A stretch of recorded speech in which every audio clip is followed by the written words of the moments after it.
We are now live. Hi, good evening, everyone. I hope that you are able to join us this evening.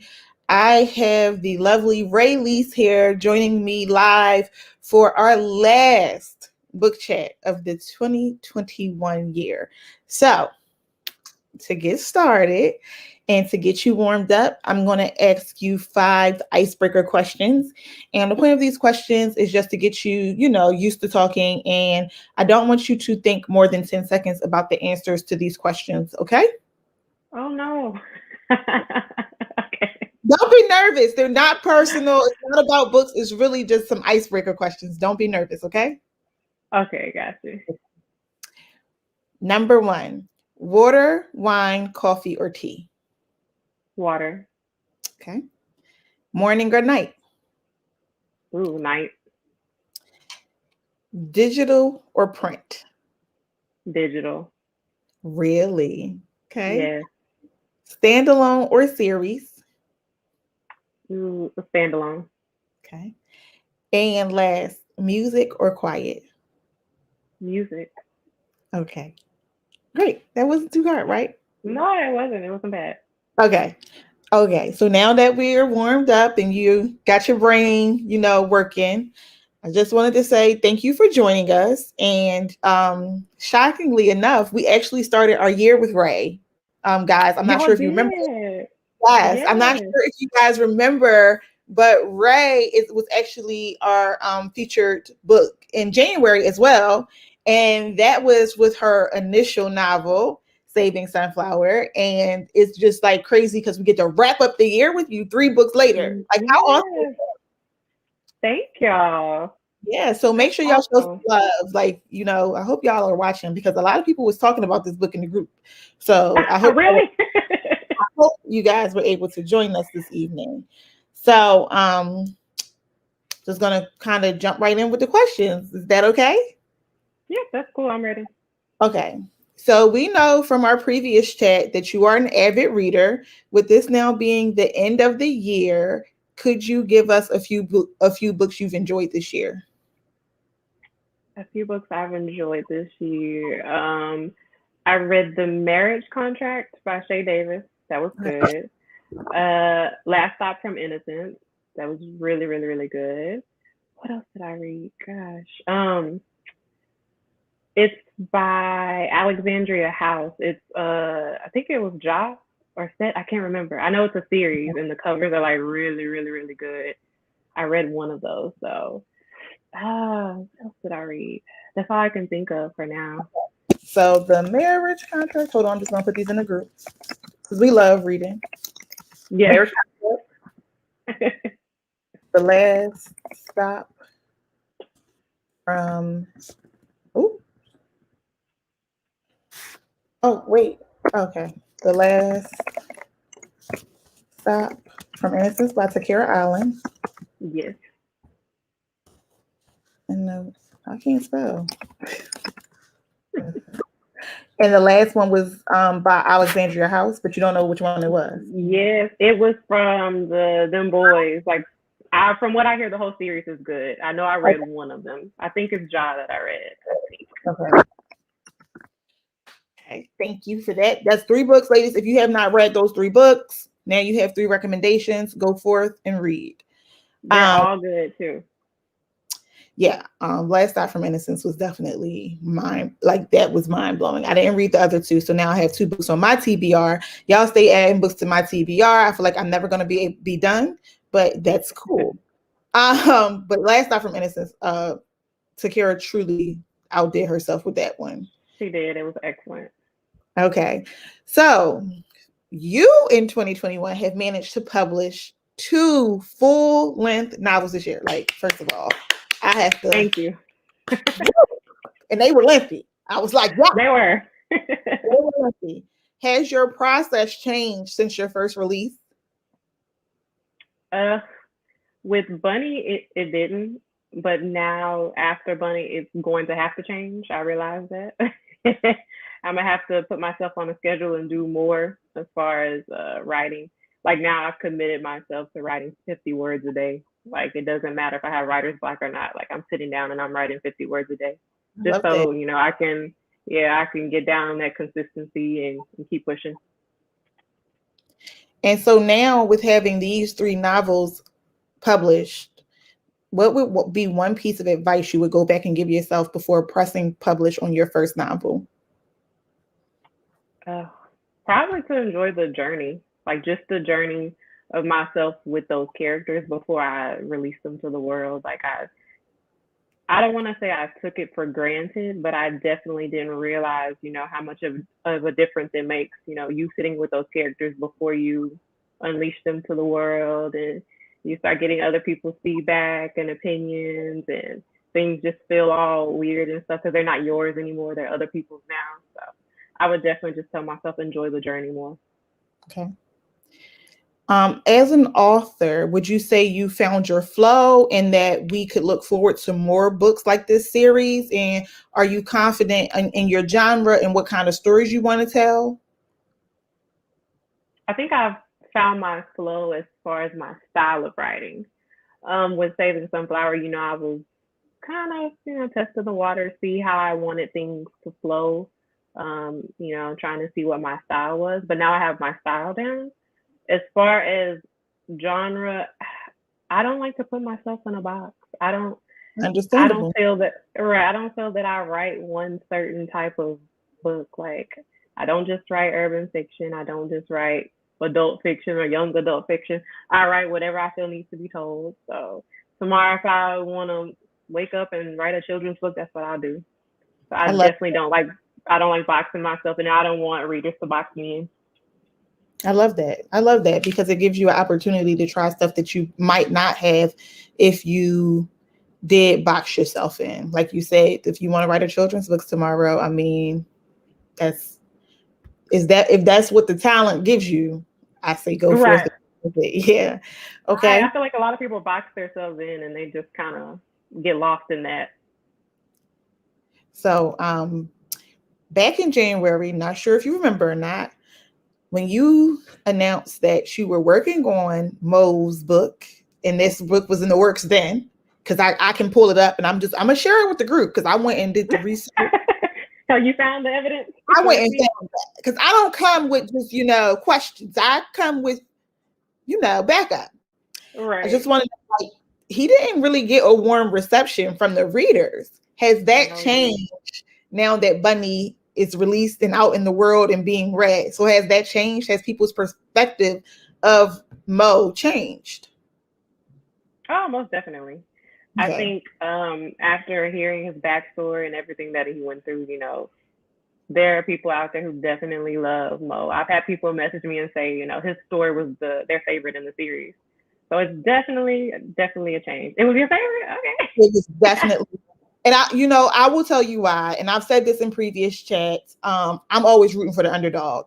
Like, Yes. not to say that Dominic wasn't an underdog, but he had a very defined talent. And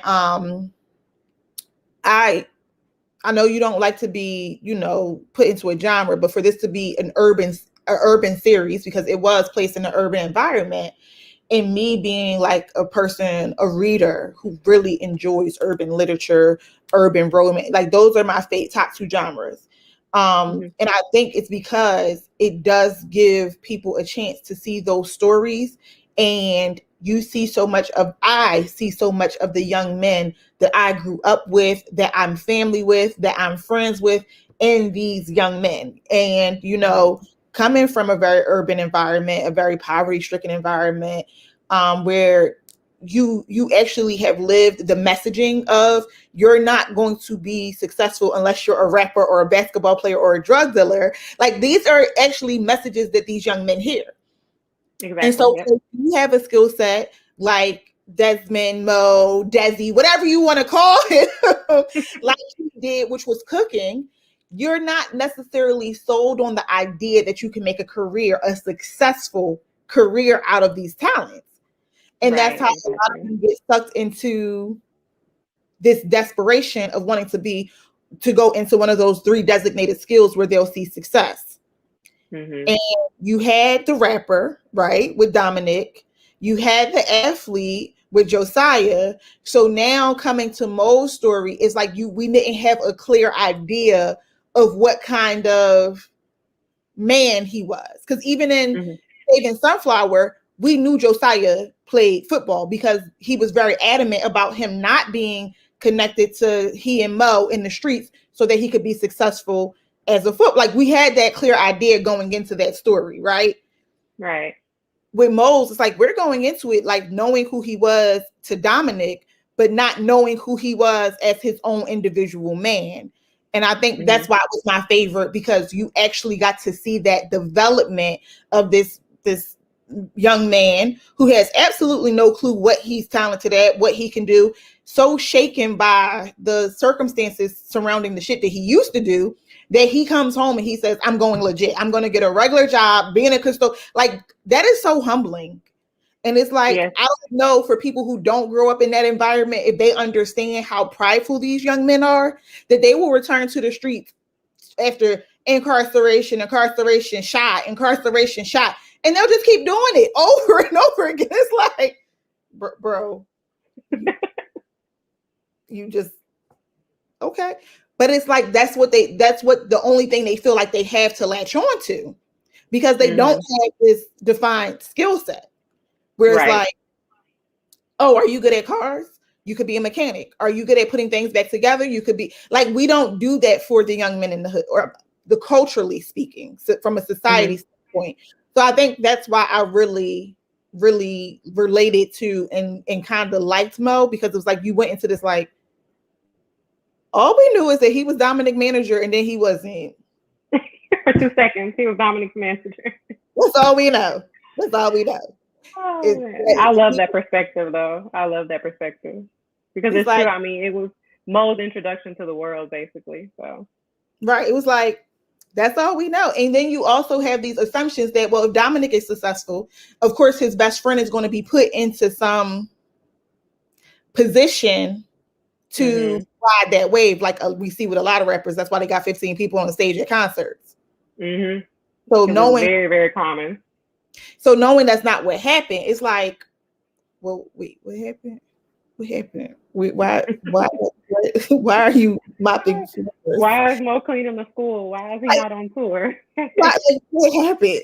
Like, are they not friends? Like, what's happening? So I think that like, you did like a excellent job at humanizing this young Black man and really developing, like, you see so much growth and development in him from that first introduction. And granted, he wasn't a huge part of the story in Saving Sunflower. He was enough of the story that he played a really prominent secondary figure at, like, well, what's going to happen? So I think that they did a really good job at making him his own character, which can be hard with secondary characters, because, you know, readers do already have this preconceived idea of who this character is. They do. Yes, they do.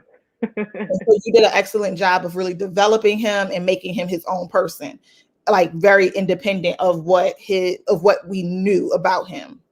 And that you know, actually brings me to my next question. Mo and Dominic's story overlap in a lot of ways, giving readers more depth and insight into their friendship and brotherhood. How did that shape closing out this series? Like, what is something you wanted to make sure you made clear, going into this book, knowing it was going to be the last of the series? I definitely wanted to make clear that, you know, their brotherhood was strong. That, you know, no matter what happened between them or what occurred in the book, that, you know, they would go out the same way they came in. So, like, in the very last part of the book, there was a lot of references to Saving Sunflower, as far as, you know, how they started off in the first book, just sitting on the porch, kicking the shit with each other. And then, you know, there's a lot of references to what Dominic learned during his evolution and how he's teaching it to Mo throughout Bunny, as far as, you know, his deserving of being loved, and him teaching Mo, you know, you deserve love. You deserve to be loved just like I do. I had to learn, and you have to learn too. And, you know, in return, Mo taught him a lot of things about love, you know, that Dominic didn't know about, as far as, you know, how to handle Claudette in certain situations. You know, it's touched on throughout the book, you know, how close that Mo and Claudette had gotten, and, you know, their conversations that they have. And Dominic, he jokes about being annoyed by it, but really he enjoys it. Yeah. Right. And that's, that's my next question. Like, we see the development in Mo and Claudette's relationship as they Yeah. share this trauma bond of a series of events that pushed Mo and Dominic kind of away from each other, but brought Claudette and Mo closer. Was that purposeful? Like, seeing that he had, not saying forgiven her, but gotten over that, snuff at the beginning of Saving Sunflower. And now, she's coming over. We first see Chloe in this book. She's at Mo's apartment cooking for her. Now, I know that raised a lot of people's eyebrows, like, now, wait a minute. What is happening here? Right. What's going But on? it was very much that trauma bond of in her knowing that he was going through something that they both experienced in a real way. And even though Dominic was there, he didn't have the same emotional reaction to that experience. Exactly. Exactly. You definitely hit the nail on the head with the trauma bonding. And it's touched on later too with Logan because her and Desmond also had a trauma bond. So that was something her and Claudette had in common. So that's what she recognized in Claudette. But it was definitely done purposely because in the end game it's touched on that they had developed a close relationship. So I definitely wanted to flesh that out in the third book, considering, it was Mo's book and it was touched on in the end game. But it definitely shows the evolution of them as characters and their character development from the first book all the way to the third. I definitely enjoy writing their friendship and the blossoming of their friendship. I thought it was pretty cool. So we meet Logan right away in this book. Yes. Like, literally, first sentence is her, right? And did you always know she would be the heroine in this book, because she's the only main character who's not previously mentioned in any of the other installments? So did you always know that she was around, or did you know afterwards when you knew you were for sure doing Mo's story that this is who he would end up with? In a way, I knew that he would end up with someone from his past.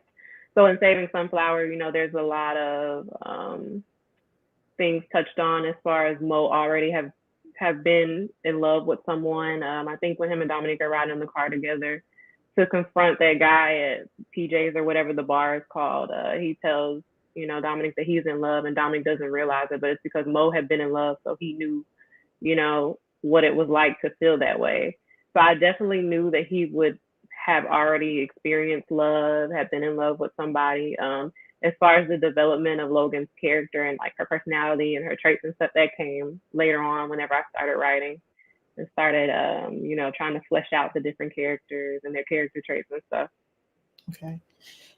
Because you pulled readers into a love story that was genuine and authentic all the way from childhood trauma and childhood innocence to adult drama. Like, how did you develop these details? Like, what made you say, oh wow, let's make this a full, like, this is a full-length journey. This is, even though it happens in flashbacks and in them telling their sides of the story, it's very detail oriented, where we know who Logan was as a child. We know who Mo was as a child. We know what got them to these places as adulthood. I think sometimes it's really hard when you meet adult characters, because it's like, or not for everybody, but if you're like me, I'm always asking, what made you this way? Like, how, like, what happened that made you non-attached, or like what, and you actually show from the storytelling and from them having flashbacks and developing why their relationship is so deeply embedded in each other. How, like, what was like, what was the deal? Like, why did you want to go back that far? Because you could have just started them as adults, reintroducing themselves to each other. Like, what made you want to go all the way in and give every single detail? I always say it's the social worker in me. And one thing in social work, it's embedded in you, and then you have school that teaches you to like to hone your social work skills. So it's always that, why is this person like that? It's not blaming them for how they are, but I want to know their background. Why are they making these decisions? Why does Logan lie so much? Why does she play so many games? Why is she so childish? Well, there's a reason why. And so, it's definitely the social work in me that bleeds into my life as an author. I'm like you, I don't like reading stories where I kind of don't understand why the character is the way that they are. Like, as an author, it's my duty to give that backstory and to flesh it out. Like, I can't write anything surface level. It's just not in me. So that's why my stories end up being lengthy. It's just because I don't have it in me just to place it down and be like, okay, here they are. That's, they're just the way they are. No backstory. No, I have to give you the reasons why. I have to show you. So that definitely ended up being a lot longer than what I anticipated. But I So kept finding myself. it's like five. It's so few in between. I get a 500 page. I. That's why I started telling people early, like, y'all need to start reading this book today. It's long. Y'all don't like long books. Alone. I, on the other hand, if a book is under 200 pages, unless it's a completed series, I say this every chat. I don't even pick it up. I am so over short books. I'm sorry. I know novellas are the thing right now. It's hot. It's quick. That's not the kind of reader I am. There's obviously readers for that. That's a lane. It's a lane. And it's some people, they are out there killing that lane. As for me, the longer, if a book is written well, I never want it to end. Like, just keep telling me, like, what happened? Like, for real? No. Okay, well, why her aunt so evil? What's wrong with her aunt? I want to know what's wrong with her aunt, because clearly one kid is on drugs and one is what was going on in that household before Logan. Like, I don't know. My mind just started making up stories of my own. Like, I'd be wanting to email office, like, girl, I got your next book. Got you, boo. Like, I got the plot already for you. We finna take this all the way, because that's the kind of reader I am. Like, I want to know about Dorothy and her man now. Like, dang, this sounds like a great love story. Like, this is beautiful. Let's talk about Black love from the 60s and how a lot of them didn't remarry or didn't, and why was their kids so terrible? Why was all their three of their sons horrible if they had these loving, upstanding parents? And then it's like, so no, I'm a little bit like, Thank you. It's appreciated, because I feel like it's not as much appreciated as it used to be. I love long books. Like, that is my thing. I'm like you. I can get lost in a long book. A short one, it's good. It'll keep me satisfied for a little while, but I need something I can think about well after I'm finished reading it. And so it's in me as an author to just write longer books. I'm going to be completely. This was one of my favorite reads of 2021. It was definitely. Oh, thank you. In my top 5. It's definitely in my top 5. I know I got to go back and do like my list, but it's definitely in my top 5. Like, I hit up so many people like, yo, read this. Thank you. This is my favorite book in the sequel. This is my favorite book I read this year. People were like, "Are you?" I was like, "Yo, I love this book. This is the kind of book that makes me love reading. It makes me love doing this, because I was like, this is the kind of book that makes me go, And I hate that, like, they don't, when you think about books placed in the urban environment, they make you, oh, why are you reading that? Why you that? Like, how does that help you? How does that? And I tell people all the time, these books give you perspective. It makes you think. It makes you wonder, why are people like this? People don't just end up like this. There are a series of events that get you to this point. And I think that's what I love about books like this. It's like, you have this idea of a person, of who they are from this limited, and I think a lot of people do this a lot on social media. You have this very limited view of this person because you know this much about them, not knowing that there's this much about them. And it's like, but you have this skewed view. So it's like really weird coming from January, where, like I said, the reception of, oh, I'm writing this book about Mo was like, do we really want a book about Mo? To now having the book about him, and it's like, my heart goes out to this character. Oh my God, his mom didn't want him. No wonder why he was the way he was. Oh, like, it's like, right. It humanized him and made him human. Saving Sunflower, everybody just hated him. He was like the evil sidekick. And it's like, no, he has a story, and he deserves a story. It needs to be told. Right. And you did an excellent job. And, so speaking of Saving Sunflower, in this story, Desmond and Dominic are now on opposite sides of the socio-economic food chain. And it changes their relationship, right? In ways that I, as a reader, didn't expect, because Dominic is having a hard time, forgiving Mo for what happened, because it's all his fault that they end up in this shooting that traumatizes Claudette, traumatizes Dominic in a way that he thinks he's about to lose the love of his life. and now their relationship is strained. Yes, they're still friends, but you can literally feel the tension in their interactions in the beginning part of the book. Mm-hmm. And it's like, it's so weird because it's like, Dominic, a year ago you were in jail, like you Right. for a lot of these same behaviors. And so Right. that these things can just happen, and you're like, and it's like now you see Dominic with something to lose, and it's like the dynamics change. Whereas Mo, you have this successful friend. Why not ask what you can do? Because clearly Claudette is not managing him anymore because she's home, finishing school with the baby and taking care of all these other things for him. And not saying that to make him a manager, but why not pull him into, like, it's like a tug of war of the lifestyles in this book, kind of. Mm-hmm. Yes, definitely.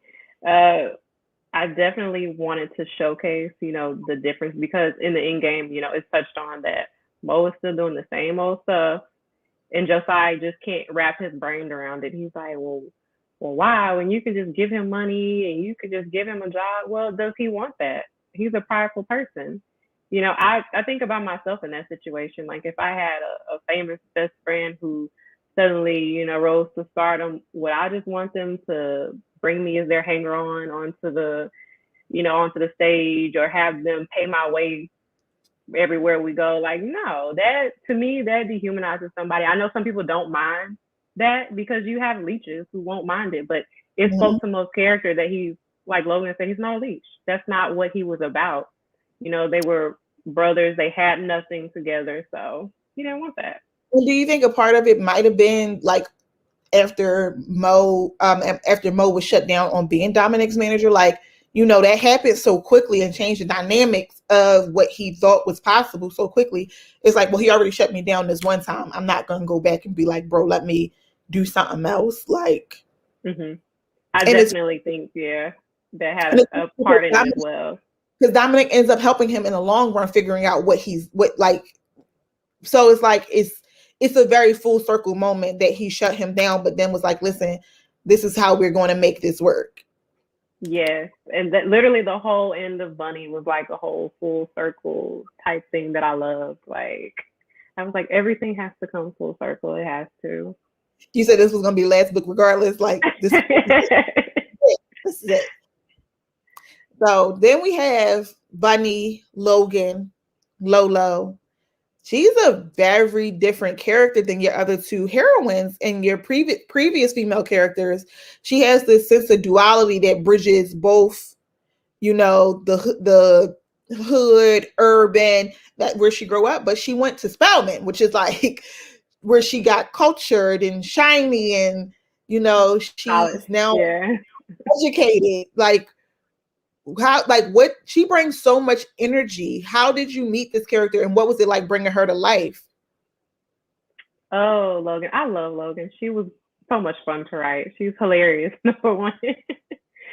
And depending on the day, you get a different Logan. You get Lolo, a little bit, whoever. But the way she came about, so I started writing her character like I knew how I wanted her to be, but then I was talking with a reader who was like in love with Mo when everybody hated Mo. Like Alexis loved Mo. I love when And that so happens. I love. yes, like she was so in love with Mo, and she was playing in my inbox one day about something about Mo. And so, she owns a daycare, and I was like, Alexis, go, go put the kids, to nap or whatever. And she was like, oh, well, they're sleeping already, so I have time to play or whatever. So I thought that was hilarious to, make that one of Logan's character traits because, Alexis loved Mo so much. So, that was one of Logan's scenes where she just played all day, which was hilarious to me. I see people were saying they didn't like that she lied. Man, I don't know. Like she was so amusing to me. She was so like, I don't know. I ain't take it personal because I knew that there was a reason why this girl was like this. Like nobody just grows up and like her Nobody. childhood was literally taken away from her. So now she had the means to play. Like I guess also Exactly. I play a lot. Like one thing is so funny because my sister always tells people like, yo, if you ever around us, we play too much. Like, and we take things way too far. We will lie to your face and we will sit there and build this lie. And it's not harmful. It's not like, but it'll be like somebody will ask us a dumb question and we'll just have to go with it. Like, oh yeah, that's what happened. And we'll know we're lying and we'll know each other's lying, but the person will really believe us. And it's like, are you that slow? Like a lot of her lies was like, am I lying or are you slow? Right, right. That's Logan in a nutshell. It's just like, I mean, that's why Desmond said, she's smart and she knows how to play the game. And Jason was so dumb. She just ran circles around him. And Mo knew how Logan was, and he was on Logan's playing level. That's why they played so much. He knew when she was lying. Logan into being the woman that she was. So it's like it's kind of like one of the days where your parents like you can't out slick me. Like yeah, you slick, but it was like kind of like they had a very almost incestuous relationship. They did, yeah. Logan definitely had daddy issues. Desmond had mommy issues. So definitely one of those things. But Logan's character was like, I'm sorry, I'm Denise. I feel like I love Logan's character. Logan was hilarious to me.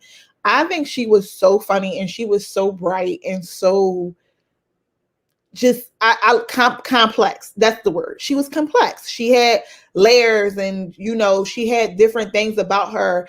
And I think that I liked like that she wasn't this one too. Like, no offense to Claudette, but Claudette was a very one facet character. Like she's gonna be sweet and funny and oh look at that. That's great. And it's like that's beautiful. That is beautiful. But for us girls from the hood who got to do a little more mind stuff, like every day ain't bright and sunshine, and we got to do a little bit of, we got to be the person that's the manipulator so we don't get manipulated. And exactly. I think I like how sharp her brain was, exactly, and so it's like, I like that she could kind of go from this person. I think they call code switching, where she's talking to the principal, she's this person, but when she's talking to Kiki, she's this person, and then when she's talking to Mo, and then you can even see it that sometimes with Mo she would play, because sometimes he was Mo, sometimes he was Daddy, sometimes he was Desi. It's like you could actually feel the energy of who she was based off of what she was calling him. And like I remember like one scene specifically, she was like, "Why are you playing Mo?" And he's like getting like annoyed that. And I think she's, why you do that, twin? And I that right there, I don't know where you from, but in Philly, we really would, with somebody acting like, oh, what you doing, twin? What you do? You want to be like me? Okay, we could both play that game, twin. And that's something like me and my friends will say, like, oh no, he want to be my twin. Like, oh, whoa, okay, like.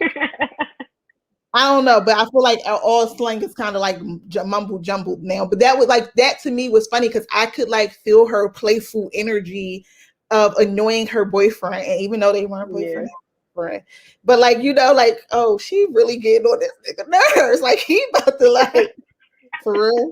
Okay. Yes, I definitely love that about Logan. Made me laugh. Like she made me laugh. Like, you play too much, little girl. Go ahead, because I'm like, I would have been mugged her by now. Like, I thought Logan was hilarious. I had too much fun writing her. She was a lot of fun. Cute. She was so cute. Like, I could just imagine. She was like tiny. Yeah, like that's. I don't know. My imagination really sunk into this book. Like, I really was having a very vivid time reading this book. Like, oh my gosh, I saw her nails. Like, and I like royal blue is one of my favorite colors. So like, I often get my nails royal blue. I'll show you, and I'll show you a picture of my nails royal blue. Like, yeah. So I was like, I could see it. My hair was blue last year, so I could like really vividly sink into like this Logan character. Like, oh, okay, I really get who this person is. I love that. And also Logan was the first female character I wrote with like trauma. Right. So I think that kind of caught a lot of people off guard. Because like their whole mother issue of her not knowing her mom, but it wasn't different than Logan's trauma. Yeah, Logan had trauma, like she did. And Logan didn't have anybody. Claudette had her grandpa, Jay had her mom, no matter how crazy Terry was. But like Logan had nobody, which I thought was terrible. Yeah. That's why I said, like, I want to, like, that's what made me ask the question, like, well, what happened to her aunt and her mom? Because you got one that's been on drugs and one that's mean. Like, people, like I said, people don't just become these people. So, like, I'm like, well, what's the backstory going on across the street with the big red door? Because why are these people hell? Like, these people Mhm. are hell. Vile Yeah. chasing you across the street, throwing stuff at you, and your mama don't even want to talk to you. These women is hell. Like, what is going on? And it's like, Horrible. so yeah, yeah, that was terrible. But um, so would you say Bunny and Desmond's relationship was unhealthy, and he attempted, we saw where he attempted to break that codependency at the point where he told her to be with Jason. Like, so, like, why did you think that was necessary for that opportunity to break this codependency up? And do you think that they're able to have a healthy relationship with everything that's happened? Ooh, I definitely don't think that their relationship was healthy. I tell everybody that are listening, like, I don't write relationship goals. Don't read anything I write and take it as relationship goals. Don't even take my relationship as relationship goals, because, like, don't do that. So, I mean, I don't think it was healthy, but it speaks to the trauma that they experienced together, more trauma bonding. She was abused growing up. He was abused as well, emotionally, by Charlene, his mother, physically by her boyfriend. So, whenever he would come to Dorothea's and Logan's there across the street and she's sneaking over, they're bonding over that type of thing. So, I mean, um, do I think going forward could they have a healthy relationship? Absolutely, because I think Mo, his character kind of evolved, and he realized that Logan, he thought she deserved better, but really it was that realization, like, okay, what me and her are doing isn't what she needs as an adult. He kept making comments throughout the book, like, Logan didn't need somebody like him. Like, he was aimless. Like, I don't have a real job. I'm a custodian. Like, that's not enough money for me. I'm still selling weed or whatever, trying to make up the difference, in the bills. I'm still taking care of Dorothea. I'm barely hanging on. So she needs stability. And, he recognized, Logan, of course, she's playful and she's immature in ways she didn't have a childhood. So she needs that stability. And in a way, Jason was that stability. Like, he had money. She had somewhere to stay. The icing on the cake was he had a lot of money, so he could take her places, stuff that Desmond wanted to do for her that he couldn't do. So, I think moving forward, they can have a healthy relationship. It's something to think about, though. They can work at it. But I think, he definitely deserved his happily ever after, and it had to be Logan. They loved each other from the beginning. So, And the story, like you just said, has a lot of undercurrent of allusions to, mental health things that aren't typically discussed. Like, you have Dorothea, who somebody could look at her and just assume nothing is wrong, but she suffers from bouts of depression, and that affected both Desmond and Logan when they were growing up. And then you have Desmond, who, like you just said, has these self-esteem issues now coupled with PTSD. And that's not discussed a lot about, the norms of how these people grow up and with, like, just the mental health deficits that they create. What was your purpose as an author to, like, do this and let people to, kind of see these people in this vulnerable light that's not typically discussed in romance? Uh, I think it was definitely important to me to address those things as an author. Like we talked about earlier, I can't write anything surface level. It has to be some type of depth to it. I didn't want it to be, so on the nose or whatever, like, oh, Dorothea's depressed because, her husband Steve died, or, she's an alcoholic. Like, no, this is their day to day lives. Like, whenever whenever someone picks up my book, I want them to open it and feel as if, they're immersed in that character's world. So in Desmond's head, does he know that Dorothea is depressed? Probably not. Probably can't recognize the signs. He just knows that's his granny. He knows that she drinks a lot. She gets drunk. He knows that there's some days where she won't get out of the bed, but he still loves her. And himself, like, he knows something is wrong, But it's like he can't, pinpoint exactly what it is. It's just so much sitting on his shoulders. And the analogy used throughout the book is like he feels like he can't breathe. If you've ever suffered with depression, you have that feeling, like this consuming feeling of God, I just can't, get enough oxygen in me. Like I just can't breathe. Or like, him not being able to get out of bed. And it's even touched on in the end game with Josiah, where he went through a bout of depression where he just couldn't get out of the bed. I just feel like it's not talked about enough in romance, especially, urban fiction. And even, just African American romance in general is not touched on enough. I know a lot of people get tired of reading like certain, what do they call it, like about Black trauma and stuff like that. But it's like it's my everyday life. It's everybody's everyday life. Real. And like you said, a lot of people can't put a name to it because they have no idea what it is. Exactly. They have no clue. They just know this is my day-to-day life. This is how I survive, and this is how I'm living. I don't know what depression is. I don't know to go talk to a therapist. But then we read, Bunny, that Dominic is going to talk to a fancy therapist. Claudette is making him go.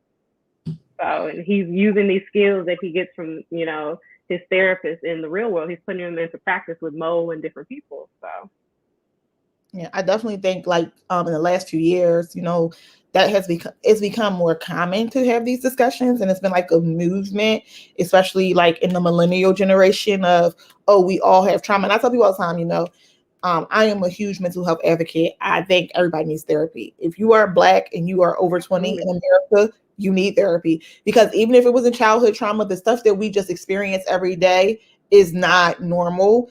And it literally, especially these last 20 months, 22 months or so, like the level of trauma we've experienced as a collective has been so damaging mentally and emotionally to people, and still having to live your everyday life on top of that.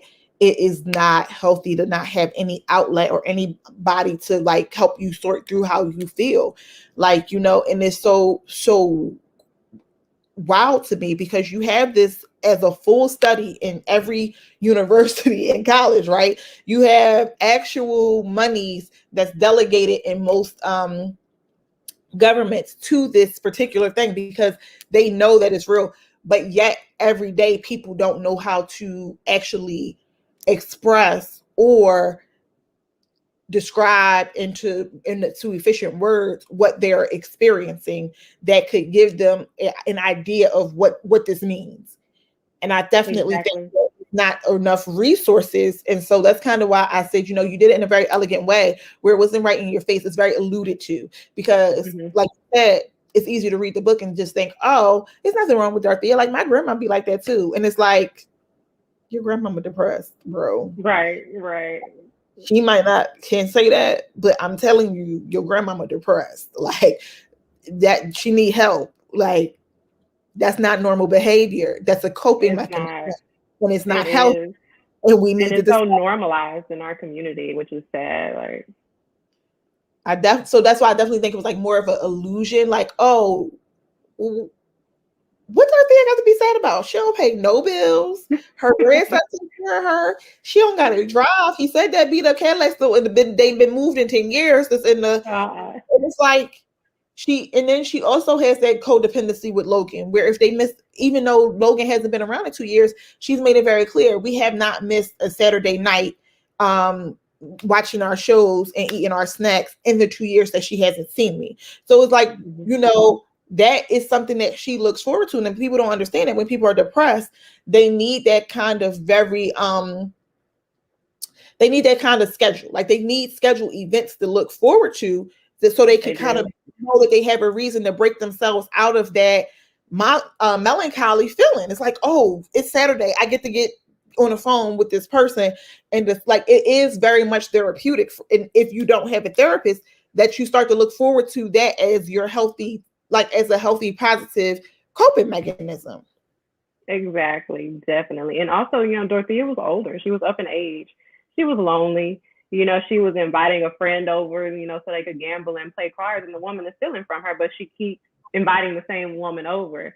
And Desmond, it's like this constant cycle with her and Desmond. And Desmond's like, well, why do you keep bringing her over here? Or if you can't give him an answer, because she's getting drunk and having fun, she's feeding her all of her habits while this woman is here. So it's definitely a cycle, but you definitely hit the nail on the head about it, having something for her to look forward to. She looked forward to Logan. This is a question I want you ladies in the that are viewing this to answer as well. And also, if you guys have any questions for Rae, please leave them in the chat. But this is one of my last questions. Did Jason deserve better? Did Jason deserve better? I'll say yes and no. Yes, because you could expound on that. Yes, because you see, it's hard for me. Yes, because I did. Nobody, deserved to be cheated on. But I feel like in a lot of ways, Jason was a very flawed character. He was financially abusive. He was borderline emotionally abusive. A lot of things with Logan that he should have paid attention to, he brushed off. You can't say you love somebody and want to marry them, but you're ignoring all of these, red flags, and you're forcing them to morph into another person. So you're trying to change her in a way, but you're doing it under the guise of giving her a better life. That's why it was a big deal with Desmond, where he would, reassure Logan that, I like you how you are. I like all the things, that you like. I like when you wear dresses. I like when you wear your hair in braids. You don't have to wear this. You have to wear that. Because to Jason, in his world, she had to do those things. Even with her future mother-in-law, she's like, why do you have those braids in your hair? You're not going to wear that, in the wedding, are you? So, yes, in a way, he deserved better, because nobody deserves to be cheated on. I don't condone cheating. But Jason was flawed. Cheating. It was like, what do you want to call it? It's like,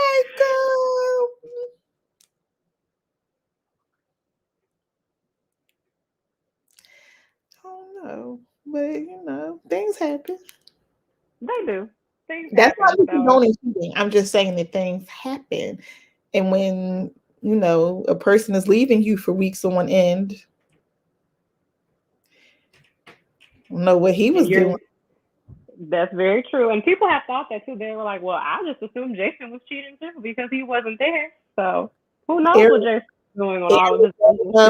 Miami, like Jason was all over the map, baby. Like he was. He definitely, and he had no problem leaving Logan behind. Like it was not a thing to him to just breeze out of the door.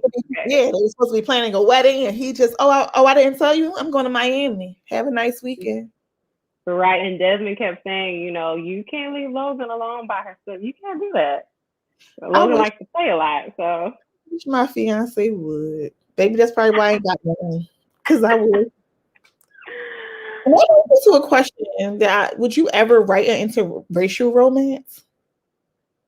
Oh, I just thought about that today. I would consider it. I definitely would. I mean, because considering that you did bring Jason into this fold, which was like another element of just such an interesting experience. Because it's one of my biggest fears of dating outside of my race is encountering somebody who likes me, but then wants to kind of shape me into a version of no.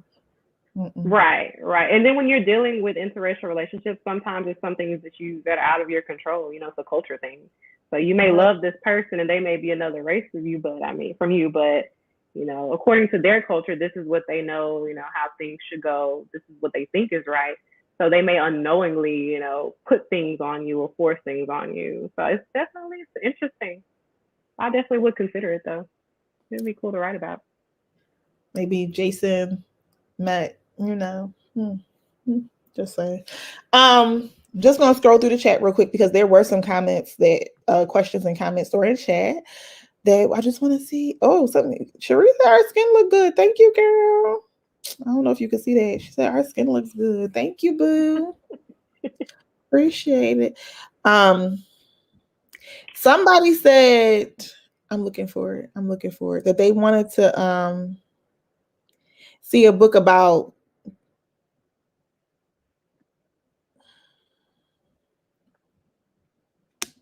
That's a good question.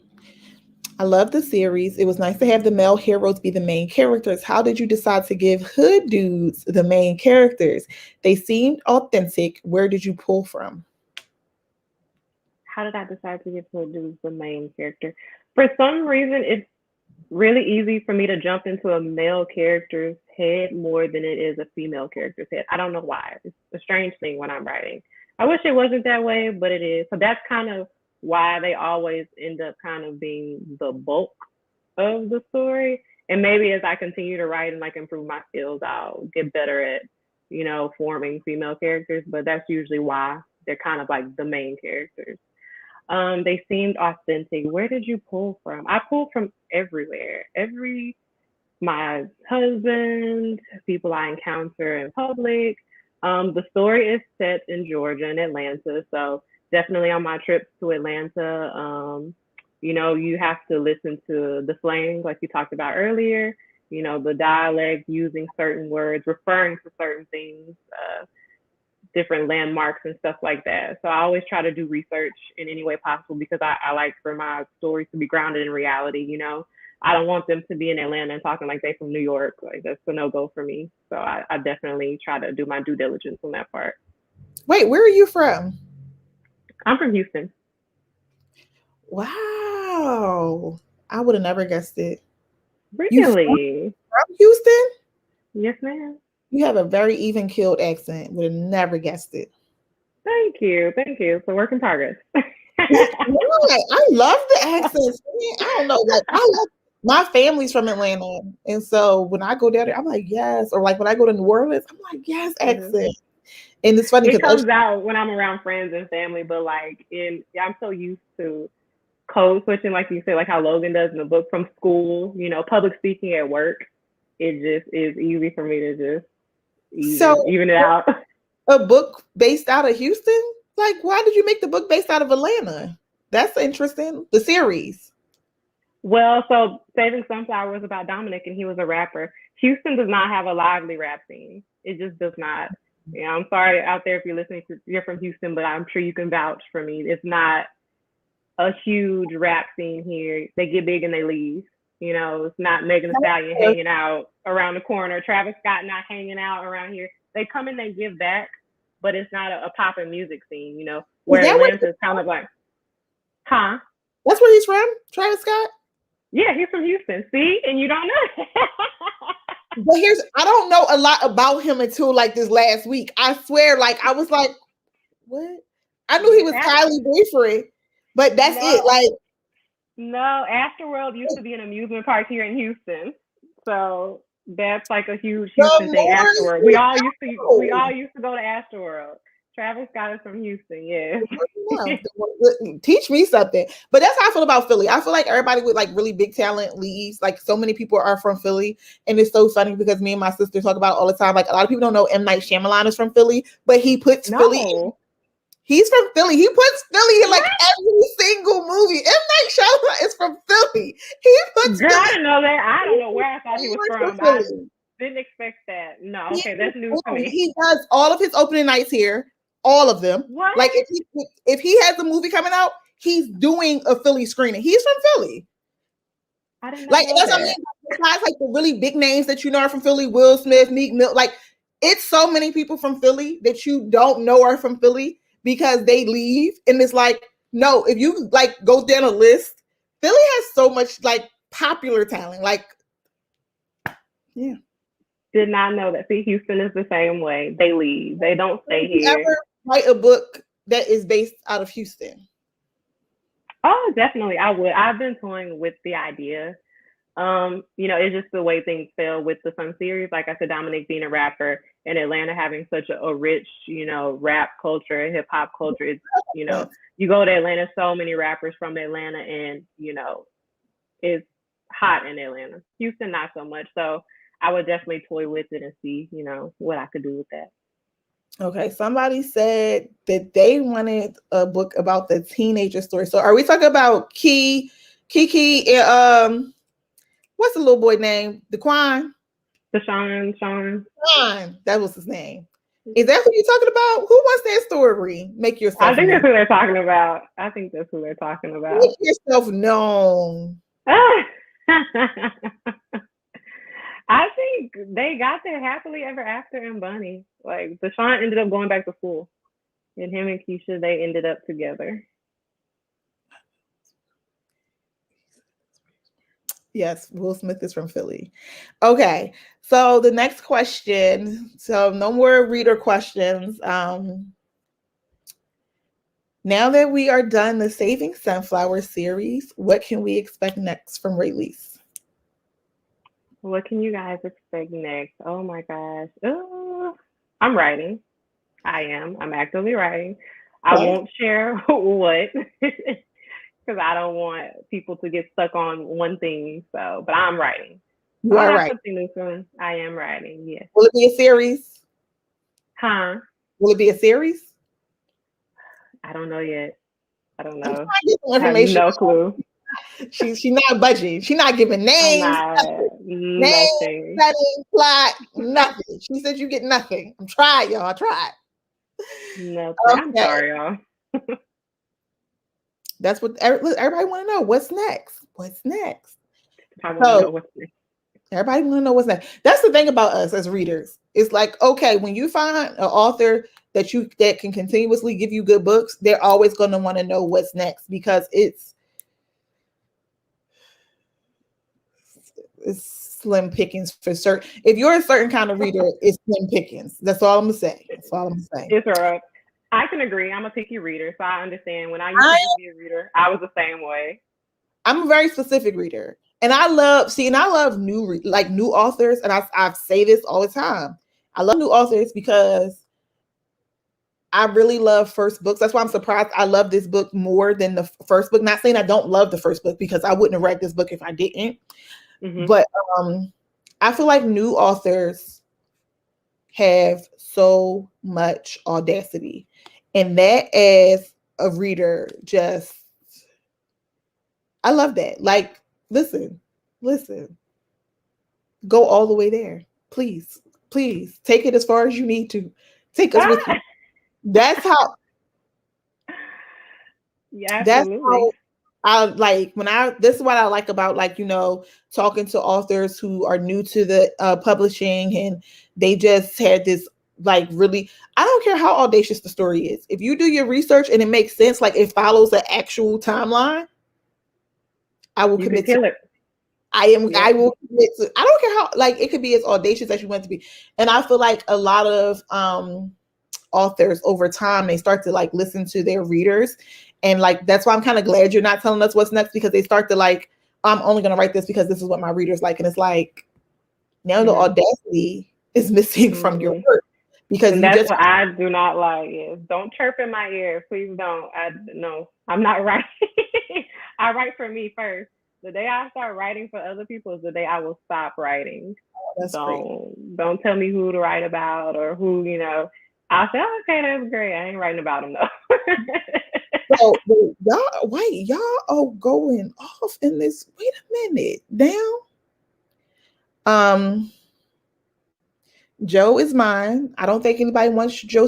I don't. I think you good on that one, Maisha. I knew it was Maisha. I knew it. I knew it. And then JoJo stinks. And okay, I think that's gonna start a fight. I don't want y'all to fight. I think y'all should be nice to each other in the chat. When will Bunny be on Audible? Sometime next year. Hopefully,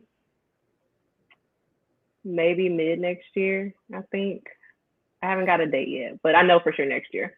Next year. And then of course, the end game is coming in December. Okay. Oh, you fighting every day, girl. We sending you to Bunny's office. You need a counselor because you should not be fighting every day. Now you like Keisha. Why y'all fighting? If you said that's Wow. your man. Oh, okay. Oh no, she's JoJo stink. Okay, he doesn't stink. Okay, great. I'm glad because I want to say y'all are very mean. Ready for all the audiobooks. Okay. Well, if you're ready for all the audiobooks, I'm going to let Rae tell y'all where you can keep up with her, where you will know first when the audiobooks arrive, and how you can find out more. So just let us know where to find you all over the social media streets. I'm on Instagram as Rae Lyse Books. Facebook is the same, Rae Lyse Books, or if you want to just add me as a friend, it's Rae Lyse. I'm on Twitter now, Rae_Lyse, and of course my website, RaeLyseBooks.com. I always send all of my news to my mailing list subscribers first. So I'm doing more surprise giveaways. So like I did a surprise giveaway for my birthday the other month, but I'm gonna do more of those in the future. So definitely subscribe to that. But that's where you can find me. I'm typically on Instagram more than Facebook. I don't too much care for Facebook, but yeah. Okay, ladies, that's a wrap. Thank you for joining us tonight and being active as always. Thank you for letting me have you guys for another year. I know a few of you have like joined every chat this year, so thank you so much. I look forward to seeing you guys in 2022. But stay tuned because the best time of the year in the book club is coming up. Giveaways, giveaways, giveaways. I already know Cherie has some awesome giveaways planned. Probably not supposed to tell you that, but just keep your eyes open. And I know Lex is going to do her countdown of the top books she read this year. So make sure y'all subscribe to Sistah Girls Book Club as well, because you do not want to miss in case you did not read some of these books on Lex's list. And I think that's it. Rae, thank you so much for joining me. It was a Thank pleasure to you. start the year with you, to end the year with you. I am so looking forward to what you publish next. Thank you. Thank you guys. Oh, we can't wait to see you guys in person either. That would be so nice. Yeah. Hopefully soon, maybe. Good night, guys.